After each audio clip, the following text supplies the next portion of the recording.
a Pármenas y a Nicolás, prosélito de Antioquía. Tenemos aquí entonces esta lista de los 7, y dice, a los cuales presentaron ante los apóstoles, quienes orando les impusieron las manos. Y crecía la palabra del Señor, y el número de los discípulos se multiplicaba grandemente en Jerusalén. También muchos de los sacerdotes obedecían a la fe. Y Esteban, lleno de gracia y de poder, hacía grandes prodigios y señales entre el pueblo. Tenemos aquí la primera parte, la primera división de lo que vamos a intentar mirar rápidamente en esta noche, y tiene que ver directamente, y va directo a quién era Esteban. Hacemos una síntesis de algo y decimos que el primer mártir de la iglesia, el nombre, su significado es coronado, y quizás el primer coronado con corona de vida, ¿no? A causa del evangelio, la predicación del evangelio. En el idioma griego del Nuevo Testamento, es la misma palabra que significa mártir, significa testigo. Se usa la misma palabra para mártir o para testigo. Y tenemos que decir de Esteban que fue un fiel testigo y fue el primer mártir de la iglesia. Como resultado de este resonante testimonio y muerte triunfante, podemos decir que fue una muerte realmente en la cual lo miramos hacia el final, después cómo pudo vernos al Señor mismo, pudo entrar en la gloria, ¿no? Como un victorioso. Fue como una flecha de convicción en una persona que estaba cuidando las ropas y consintió en la muerte de y era Saulo, el apóstol Pablo más adelante, ¿no? Esto impactó grandemente la vida del apóstol Pablo, sin lugar a duda, de poder ver la convicción, la fe, la certeza, el testimonio fiel, un Esteban que no aflojó ni aún ante las pedradas con las cuales lo van a matar. Así que tenemos este nombre que significa coronado. Qué lindo, ¿no? Hace rato que no veo que a un niño de nuestra época le ponga Esteban. Está pasado de moda. Vieron que los nombres son medio cíclicos, ¿no? Ahora hay unos nombres raros y uno dice, ¿de dónde los sacaron los nombres? Pobre chico, pobre nena, ¿no? Les ponen unos nombres y bueno, son modas, ¿no? Después que pasa todo esto, vuelven los antiguos, los nombres de los abuelos, de las abuelas, ¿no? Y todo esto va cambiando. Lo que nunca cambió fue el testimonio de un hombre de Dios, que fue Esteban, que dio su vida por la causa del evangelio.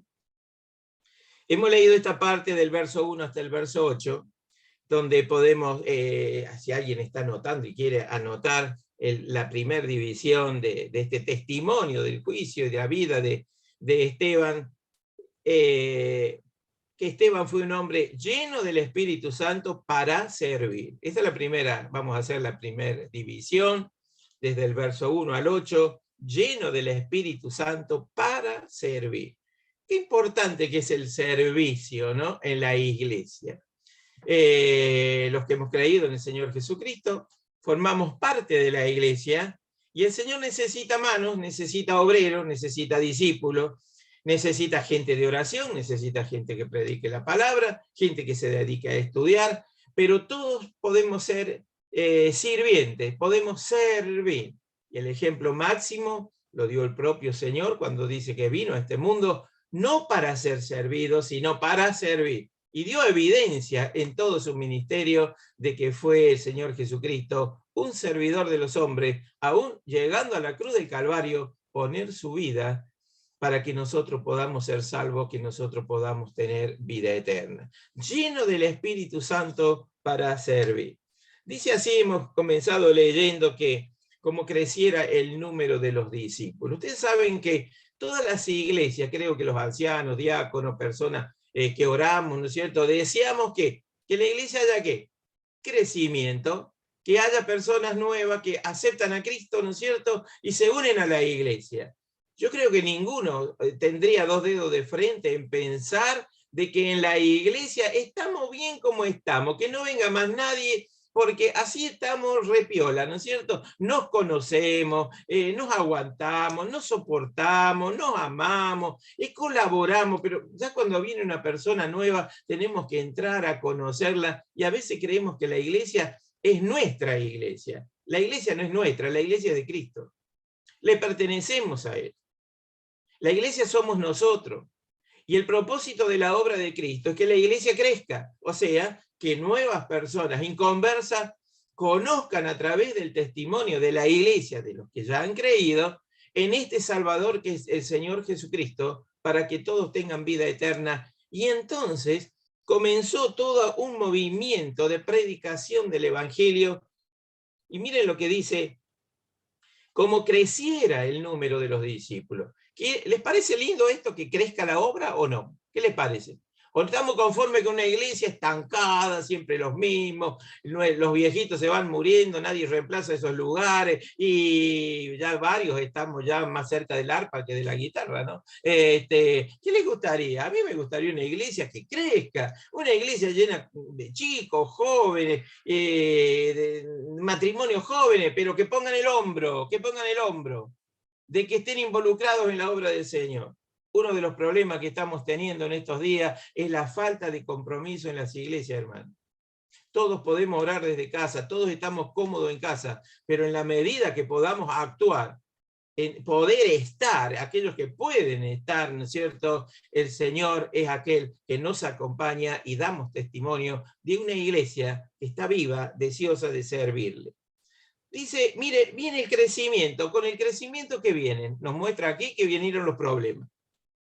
¿Ustedes tienen problemas ahí en Alta Italia? Porque nosotros tenemos acá algunos problemas, si quieren se los mandamos, se los mandamos a ustedes y ustedes los resuelven, ¿no? ¿Saben una cosa, hermano? Yo los problemas de ustedes se los soluciono en 5 minutos. El problema es que los míos no los puedo solucionar en 5 minutos. Los del lugar donde estamos no lo podemos solucionar en 5 minutos. ¿Por qué? Porque es el lugar donde estamos, es el lugar donde nos manifestamos, es el lugar donde nos conocemos, donde aprendemos a crecer todos juntos. Y acá vino una murmuración. Y miren qué curioso, no es por la doctrina, no es por la enseñanza, no tenemos himnario para todos, no tenemos Biblia para todos, bueno, la parte del Nuevo Testamento no estaba todavía, sino que la murmuración vino de los griegos contra los hebreos, de que las viudas de aquellos eran desatendidas en la distribución diaria. O sea, viene a trabajo, viene por una situación secular, digamos así, de la atención a las mesas, tenían que atender a las personas, tenían que ser, no podía haber privilegiados, ¿no? Y vino esta murmuración y el diablo empieza a hacer una tarea ¿de qué? De tratar de causar una división interna. Me encanta el verso 2 porque vemos el actuar de los discípulos, de los apóstoles rápido. Se dieron cuenta de la situación, no dejaron que esta murmuración creciera. Bien por esto.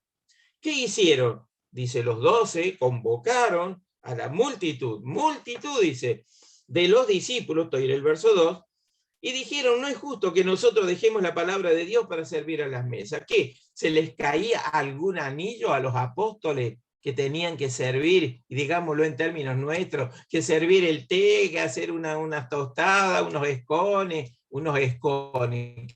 Qué viejo que estoy. ¿Se acuerdan de esconio? Hay algunos que ni saben de qué estoy hablando, ¿no? Ahora es factura comprada, torta frita, eso sí. Los escones, ¿no? Si habremos comido escones de nuestras abuelas o las que llevaban. Era un clásico de los refrigerios, los escones, ¿no? Yo no sé si no sabían hacer otra cosa, pero bueno, los escones existían, ¿no? Y los más chicos nos quedábamos todos empalagados ahí porque son medio secos, buscábamos una taza de algo porque nos quedábamos todos atragantados ahí, pero eran famosos, ¿no? Eran como bendecidos. Los escones parecía que eran solamente de los refrigerios de los hermanos, ¿no? Así que no creo que Pedro hiciera escones, ¿no? Pero servían a las mesas, se ocupaban. Tenían esto y no se habían dado cuenta que ya estaban murmurando por atrás. ¿Qué? Velocidad, no los atendían adecuadamente. Y ellos dicen que no es justo que nosotros dejemos la palabra de Dios, la predicación, la enseñanza, el estudio, el transmitir las verdades, porque esto era lo que estaba se traducía en crecimiento en almas salvadas. Ellos se daban cuenta de dónde estaba la importancia realmente, pero también se dieron cuenta que había una importancia de la atención, tenía que ser una atención justa a aquellos que tenían a su cuidado. El verso 3 nos da las indicaciones de cómo actuaron.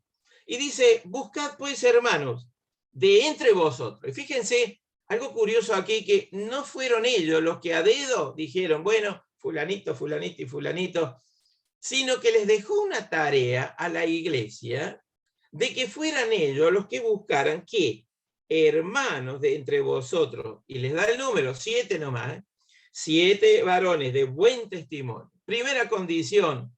Segunda, llenos del Espíritu Santo. Tercero, y de sabiduría, a quienes encarguemos este trabajo. Podríamos pensar que tener buen testimonio, llenos del Espíritu Santo y llenos de sabiduría, esto es para los predicadores del Evangelio. Qué bien que les vendría. ¿Qué dicen ustedes? Claro que les vendría bien, pero también para hacer un trabajo que parecería de segunda mano, no lo es para ellos. ¿Por qué? ¿Por qué llenos del Espíritu Santo? ¿Por qué de buen testimonio? ¿Por qué? Y de sabiduría. ¿Por qué esto? Porque eran los encargados, los apóstoles, de dar, de distribuir a las necesidades de las viudas y de aquellos que no tenían, porque repartían y daban a los que tenían necesidad. La iglesia hasta vendía propiedades, la iglesia no, los hermanos, perdón. ¿Para qué? Para solventar las necesidades de cada uno. Y la Biblia dice que según la necesidad de cada uno. O sea que tenían que tener mucho cuidado. Vivos no queremos acá, necesitados sí, y los vamos a cuidar y vamos a estar con ellos y le vamos a dar lo que corresponde, pero no vivos, no vividores de la iglesia. Y entonces se necesitaba ¿qué? Gente de buen testimonio, de que no pudieran decir, pero si este es un atorrante, este fue ladrón, este hace esto y lo otro. No, personas que no se podía decir nada de ellos.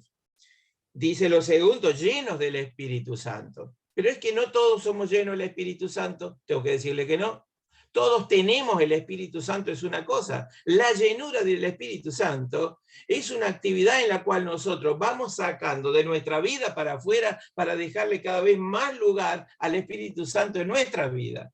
Es como hacer una mudanza. Compramos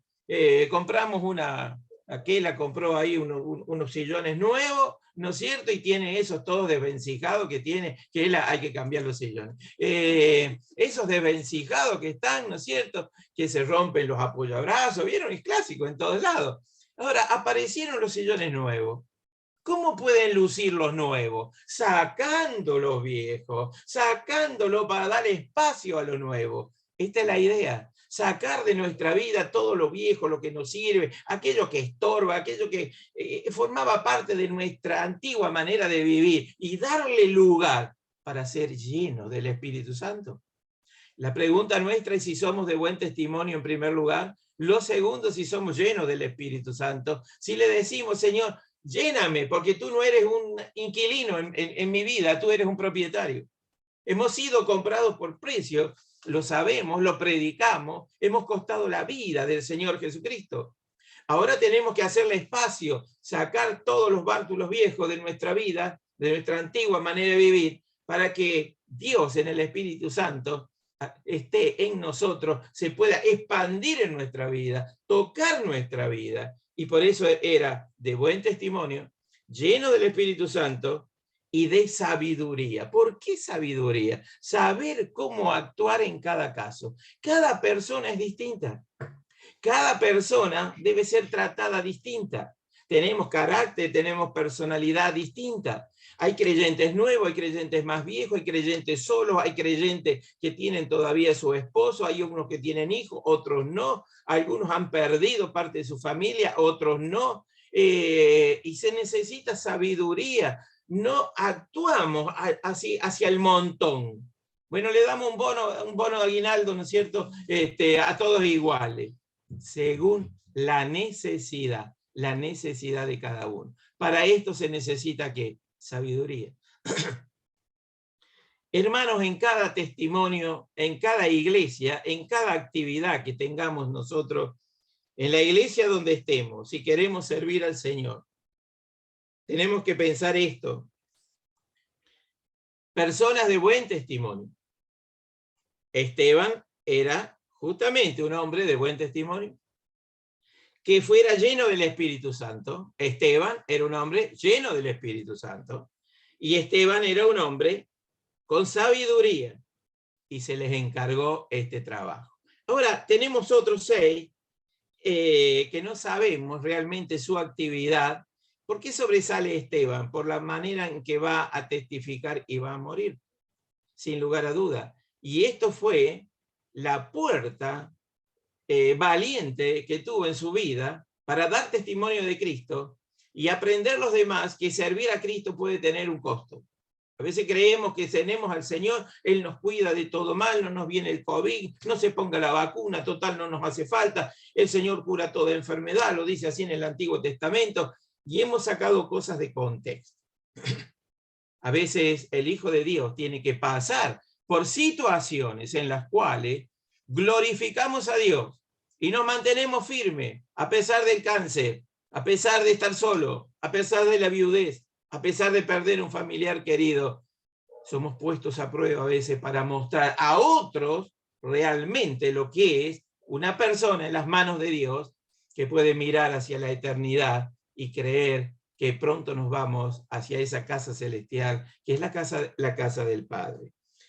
Se nos da el nombre de los otros también, donde tenemos poca información, y dice, primero está Esteban, dice a Felipe, a Prócoro, mira, ahí tiene un lindo nombre para ver matrimonios jóvenes, que cuando tengan un nene, pónganle Prócoro, ¿qué tal? ¿Cómo le diríamos? Procorito, ¿no? No, póngale Esteban, póngale otro nombre. Nicanor, Timón, Pármenas y a Nicolás, prosélito de Antioquía. ¿Qué hicieron los discípulos, el conjunto de personas, a los cuales presentaron ante los apóstoles, quienes orando les impusieron las manos? Era un trabajo espiritual, era un trabajo de servir a las mesas, pero las mesas iban a estar ocupadas por personas preciosas para el Señor, dignas de ser cuidadas. Para un viejito no hay cosa más linda que venga un niño y nos dé un abrazo, ¿no es verdad? A ver, tengo varias mayores acá, ¿no es cierto? Un niño que venga y nos dé un abrazo, sin motivo alguno, sin interés. Que un matrimonio joven se siente 5 minutos a nuestro lado a charlar un ratito. Que nos peguen una llamadita los familiares, los hijos de vez en cuando a casa. Son cosas simples, en las cuales los que van creciendo deberían fijarse qué importante que es esto para una persona mayor. No era cuestión de decirle, bueno, Kela, la voy a poner allá junto a los apóstoles, allá lejos. Bueno, Kela, ahí tiene el plato de guiso, listo, cómaselo y lávese el plato y váyase a su casa. Listo, la estamos sirviendo, la estamos atendiendo. Pero no habría amor, no habría simpatía. Qué distinto es poner un plato de comida, un abrazo, un beso. Qué alegría de tenerla entre nosotros. Hermanos, cuántas cosas tendríamos que aprender de esto tan simple que a veces decimos, ¿alguien quiere servir el té? ¿Alguien quiere repartir los bizcochitos? ¿Cómo lo hacemos? ¿Acá tenés o con cariño y con amor? Hermanos, la gente de afuera mira todo esto. El que viene por primera vez mira todo esto. Y si no descubre amor en nosotros, en el trato hacia los que tenemos adelante, capaz que se vayan de la iglesia y no quieran venir nunca más. Por eso es tan importante en cada tarea, con los niños, con los jóvenes, los adolescentes, reunión de mujeres. Ustedes son famosas por las reuniones de mujeres, ¿no?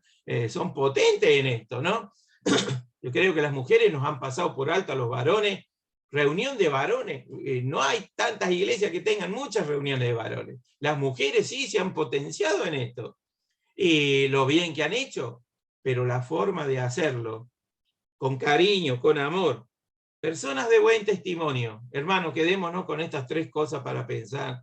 Si soy una persona de buen testimonio, si soy lleno del Espíritu Santo y le estoy dando lugar que se expanda en mi vida, si realmente las cosas que hago las hago con sabiduría, pensando, obrando, y para todo esto necesitamos la indicación de nuestro Dios. Usted dirá, bueno, sí, alguna cosa tengo, pero me falta sabiduría. Sabe que la Biblia dice, si no tiene sabiduría, pídala. ¿Cuánto hace, hermano, que no pide sabiduría? Pero sí hemos pedido por el COVID, sí hemos pedido por el callo de doña Juana, por la úlcera de don Pepe, por esas cosas todos los días, hermano, oremos, oremos, oremos. ¿Cuánto hace que no pide sabiduría, hermano?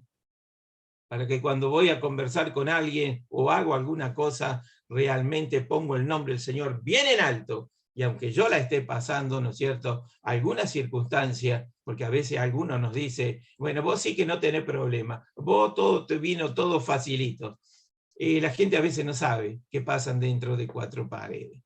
Entonces, que podamos imitar a este Esteban en lleno del Espíritu Santo para servir. Un hermano lleno del Espíritu Santo para servir. Y hacemos 3 flechitas para el que quiera esbozar un poco la homilética aquí. Era un hombre bueno, era un hombre bueno, era un hombre de Dios, y era un hombre que tenía dones, y era un hombre que tenía dones. Fíjese que dice el verso 7 que crecía la palabra del Señor, crecía la palabra del Señor, y el número de los discípulos se multiplicaba grandemente en Jerusalén. También muchos de los sacerdotes obedecían a la fe. Y Esteban, y acá viene el nombrecito, ¿no es cierto?, de nuestro hermano. Esteban, lleno de gracia, un hombre lleno de gracia y de poder, hacía prodigios y señales entre el pueblo. Fíjese que no se habla mucho, casi nada, de estos prodigios y señales que hacía. Pero sí era un sirviente de las mesas. Me lo imagino con el repasador en el brazo, limpiando los teos, dado vueltas, juntando las tazas. Pero ese es un trabajo para otro, no es para este hombre que ahora dice lleno de gracia y de poder. Una persona que hacía prodigios, una persona que hacía señales, no se le caía ningún anillo, porque le habían encomendado una tarea que era, y volvemos al principio, atender las viudas que se creía que estaban desatendidas. No estaban desatendidas, tal vez no tan bien atendidas como las otras, pero actuaron rápido. Hermanos, en la iglesia a veces tenemos que actuar rápido en algunas cosas y corregirlas. ¿Tendremos algo para corregir en nuestra vida? Él era un hombre lleno del Espíritu Santo para servir. Qué lindo que es esto. Un hombre bueno, un hombre de Dios, un hombre que tenía dones, capacidad.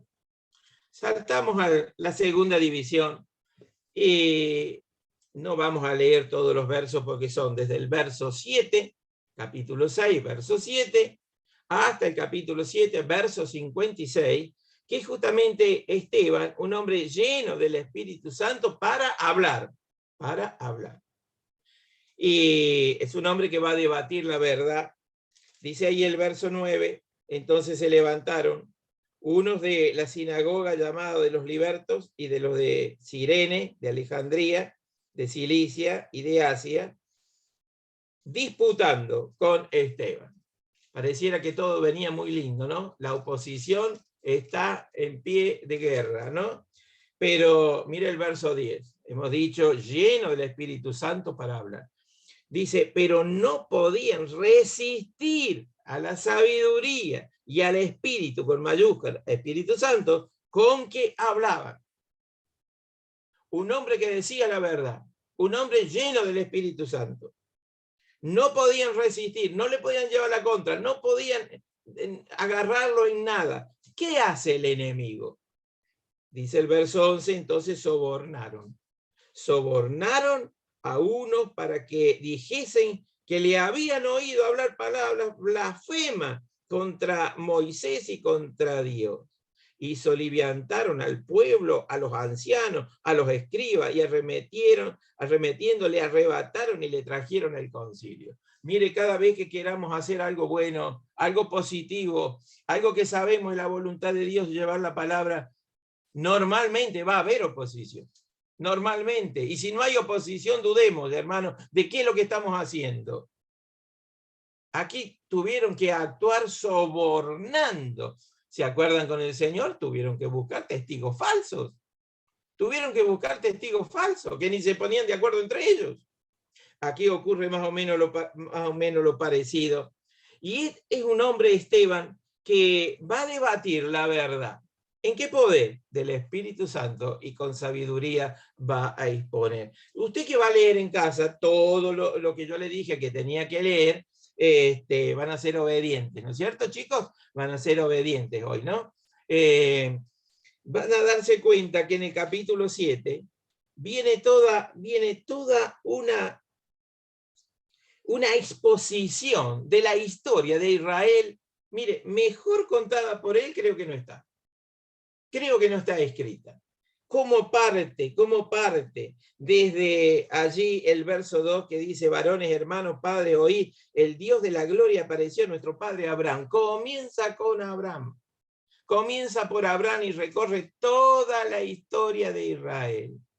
Cómo ese Dios se fue manifestando. Habla de los 40 años, habla del cruce, allí de cuando salen de Egipto, el Mar Rojo, el desierto, Moisés, el profeta, y va continuando con una defensa de la verdad y haciéndole recordar a aquellos que sin lugar a duda conocían todo lo que estaba diciendo. Está debatiendo con la verdad. No tuvo que recurrir a mentiras. Ellos habían recurrido a mentiras para acusarle. Y tenemos entonces en esa defensa de la verdad, capítulo 7, del 1 al 50, tenemos algo grande, la tremenda herencia que tenían los judíos. La tremenda herencia que tenían los judíos. Está en el verso 1 al 8. Capítulo 7, 1 al 8. La segunda cosa les habla del 7, del 9 al 35, la dureza tradicional que tenían los judíos, duros de corazón, duros de servir. ¿Saben parecidos a quiénes? A nosotros. ¿Usted se cree que no somos duros de cabeza? Que a veces nos dicen las cosas 30 veces con la Biblia abierta en la mano y le buscamos la vuelta porque no nos cierra. Y muchos dejan la iglesia y se van a otra que sean más liberales, que no sean tan duros. Miren, la palabra no es ni dura ni blanda. La palabra de Dios es la palabra de Dios. O la recibís y la obedeces o la rechazas. Depende de nosotros. Si nosotros la recibimos y la aceptamos y cumplimos, somos bendecidos. El Señor conoce nuestro mañana, conoce lo que viene por delante. Nosotros ni sabemos qué va a pasar dentro de 10 minutos. El Señor conoce nuestro destino, conoce todo. ¿En quién vamos a confiar? Hoy estaba escuchando algo que me hizo gracia, de que, bueno, alguien que es el presidente dijo en su oportunidad, dice, el dólar llegó a 22 pesos. 22 pesos, llamen a los bomberos. Miren a cuánto está el dólar hoy y no dice nadie nada. ¿Podemos confiar en hombres? Y bueno, y todos los gobernantes dijeron muchas cosas. ¿Se acuerdan los más viejitos? El que depositó en dólar va a recibir los dólares. Así. No recibió nada, ¿no es cierto? El que invierte en dólar y apuesta al dólar va a perder. Y nuevamente parece que la gente se ríe de uno. ¿Podemos confiar en el hombre? No podemos confiar en el hombre, pero sí podemos confiar en nuestro Dios. Aquel que no miente, aquel que sabe el mañana. Hermano, a veces nos estamos quejando y a veces nos incluimos, nos quejamos. Se dio cuenta que el tomate llegó a... ¿Cuánto llegó, Alicia? 200 pesos. 200, 300 pesos un kilo. Un kilo de tomate, ¿a dónde vamos a parar? Decimos, no compro más tomate. Bueno, anda a comprar calabaza. ¿Cuánto vale la calabaza? También re cara. Pero si valía tanto, sí, pero ya no vale tanto. Pero sabe una cosa, nos miramos al espejo y estamos bien gorditos la mayoría. ¿Quién nos cuidó? ¿Quién nos puso el plato encima en la mesa? Y el Señor nos mirará. ¿Te falta algo? ¿Te falta algo? Y tenemos que decir, no, Señor, bueno, entonces, Chito, ¿no es cierto? Yo te estoy cuidando. El Señor nos cuida aún en momentos difíciles. Y usted dirá, sí, pero ¿y cómo lo cuidó a Esteban? Lo cuidó y estuvo a su lado y le dio un privilegio que frente a su muerte lo pudo ver al Señor y sabía dónde iba. Y con gozo murió, puesto los ojos en el Señor. Es el ejemplo que nos deja este Esteban que estamos mirando.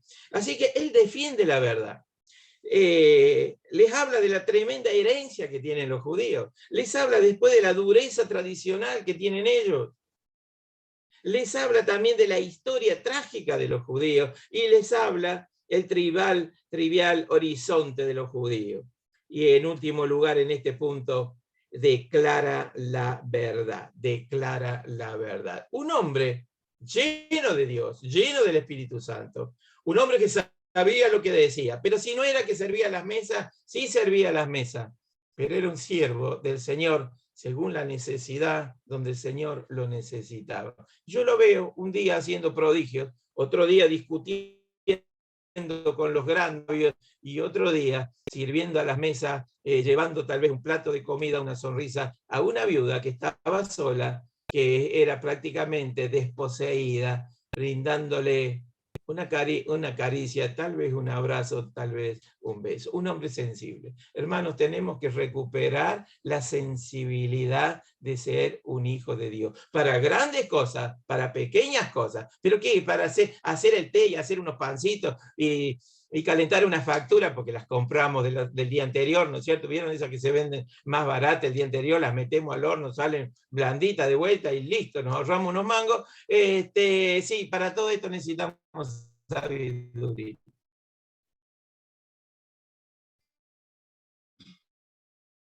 Y todo es hecha entre otros de Dios. Y estamos en el capítulo 7 y vamos a leer, ahora sí vamos a leer, desde el verso 55 hasta el verso 60. Esteban lleno del Espíritu Santo para sufrir. Primero habíamos visto, para servir. Lleno del Espíritu Santo para hablar. Lleno del Espíritu Santo para sufrir. Es que para sufrir tenemos necesidad de estar llenos del Espíritu Santo. Leemos entonces desde el verso 55, dice, pero Esteban, leemos el 54. Oyendo estas cosas, lo que vino comentando del pueblo de Israel, dice, se enfurecían en sus corazones. Y les había dicho simplemente la verdad escrita. Se enfurecían en sus corazones y crujían los dientes contra él. Pero Esteban, lleno del Espíritu Santo, puestos los ojos en el cielo, mire, vio la gloria de Dios y a Jesús que estaba a la diestra de Dios. Y dijo, he aquí veo los cielos abiertos y al Hijo del Hombre que está a la diestra de Dios. Entonces ellos, dando grandes voces, se taparon los oídos y arremetieron a una contra él, y echándole fuera de la ciudad, le apedrearon. Y los testigos pusieron sus ropas a los pies de un joven que se llamaba Saulo, y apedreaban a Esteban mientras él invocaba y decía, Señor Jesús, recibe mi espíritu. Y puesto de rodillas, clamó a gran voz, Señor, no les tomes en cuenta este pecado. Y habiendo dicho esto, durmió. Este durmió es una frase dulce para la palabra muerte. Durmió. Alguien que cerró sus ojos en este mundo, a pedradas lo estaban matando, y abrió sus ojos en la bendición, la misericordia de Dios, y entró en el cielo. Siempre me pregunté, ¿qué será cuando un creyente fallece, muere, como decimos nosotros? ¿Qué será en el cielo? Nosotros acá en la tierra nos quedamos llorando, lamentando los por qué y una serie de cosas. ¿Qué será la entrada al cielo de alguien que es un hijo de Dios? Sabemos que cuando un inconverso recibe a Cristo, dice que hay gozo en los cielos, hay más gozo en los cielos por un pecador que se arrepiente y cree en el Señor Jesucristo, que por 99 justos que ya no lo necesitan, ya son salvos. Un día causaron esta alegría en el cielo. Pero ¿qué será cuando entra al cielo un hermano en Cristo? ¿Usted cree que habrá tristeza? Yo creo que no hay tristeza, hay mucha alegría. Es como llegar a la casa del Padre, ser recibido en la gloria. Yo no veo que haya velas en el cielo, que haya un sepelio, que haya... Yo veo que entra alguien que es el fruto de la aflicción.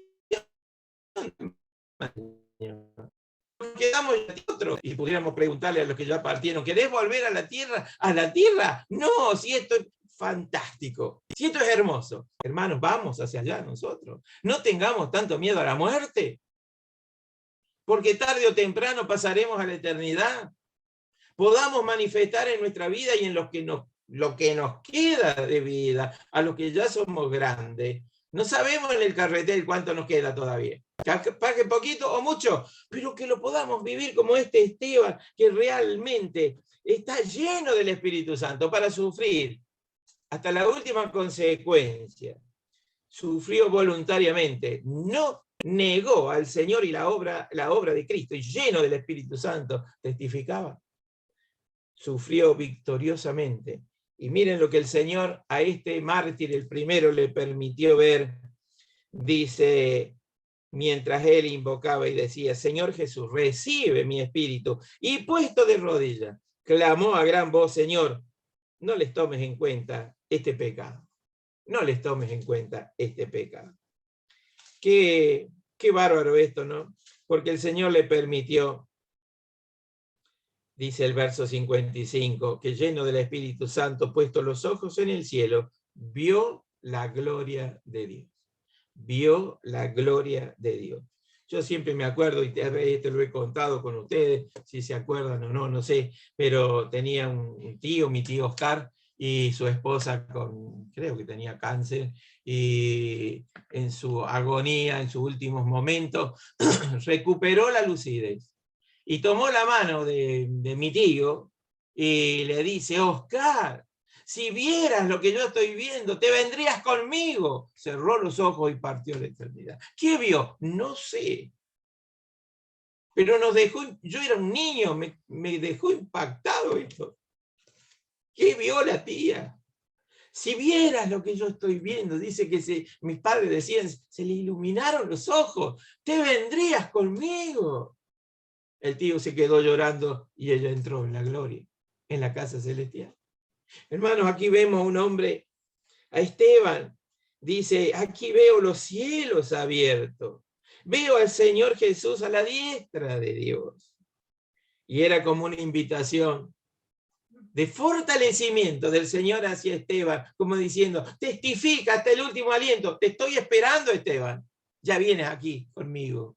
Hermanos, pronto volamos y vamos a la casa del Padre. Podamos ser personas que realmente estemos llenos del Espíritu Santo para servir a los hermanos.